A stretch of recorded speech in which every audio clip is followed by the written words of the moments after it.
The nest egg receives a wide variety of clients, with today being the arrival of the chessmaster. The chessmaster is known far and wide in the membrane, however it is not the individual that is famous, rather it is the title and crown that has been worn by many different beings over time. The chessmaster rules over a kingdom called the Checkered Isles, where knowledge and wisdom is sacred, so sacred that it is law that a new chessmaster will be elected if they prove themselves to be wiser than the present one. And the title has been passed around a lot. It's common knowledge that they haven't been able to keep even one chessmaster for more than 3 years.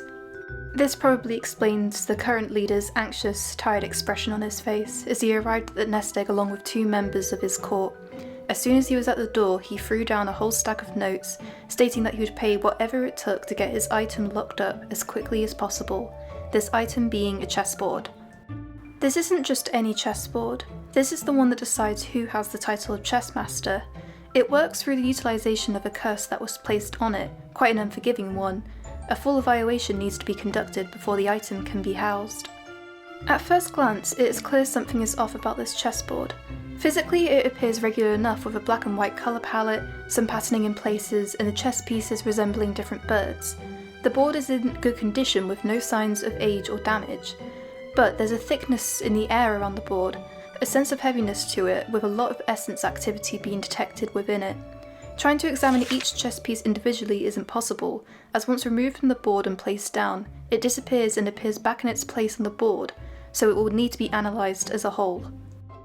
Valuable information around this chessmaster title and board can be found within the guidebook, a document which was requested to review for the evaluation stage of this item. This book has existed since the first chessmaster was chosen, which was estimated to be several centuries ago. After analysing the book, there is a summary at the end which states some very important rules. Number 1, whoever wins the match becomes chessmaster. Number 2, the loser is sacrificed to the board. Number 3, a chessmaster can always be challenged. And number 4, no cheating. Number 4 appears more messily written than the first 3, with what looks like fresh ink having recently run down from the letters.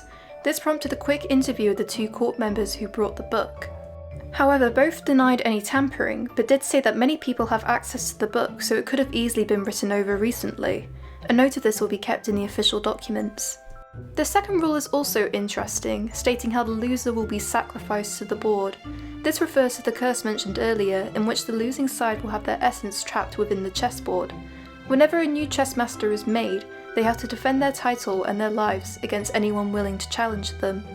Some past chess masters who were confident in their abilities would deliberately tempt others into playing and losing against them, so that they could, as one previously quoted, feed the board, as they believed it strengthened their own power. It seems that this current chess master doesn't share the same confidence as his predecessors, as he's requesting that the board be locked away so that the others don't have the chance to challenge him. It's not clear whether he can rig the game like this, but his court members stated that there shouldn't be any objections to this, as hiding the board isn't technically against the rules and shouldn't invoke the demon's wrath. This demon, which the kingdom's subjects refer to as the chess demon, haunts the board and is said to be the one who takes the losing souls away. It's unclear whether this demon is the one in control of the curse or is trapped to the will of the chessboard like anyone else who interacts with it.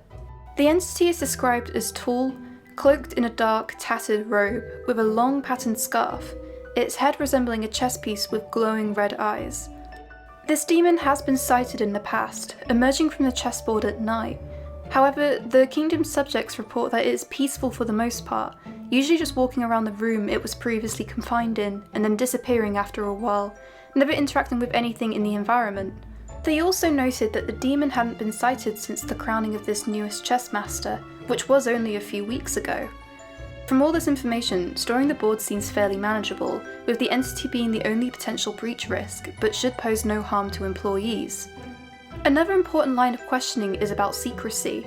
We interviewed the chessmaster, asking him who else knew about the deposit. This is key information to prepare for the risk of attempted theft and potential ransom.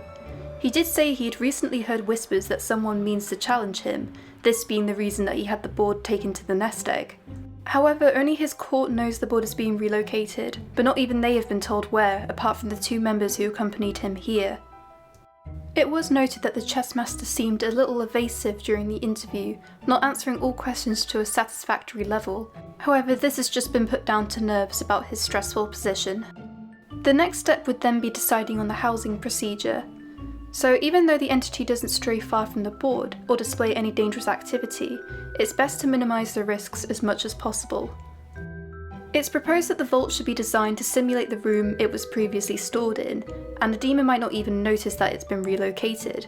It isn't clear how much awareness it has of its surroundings, but its demeanour appeared very calm within this room.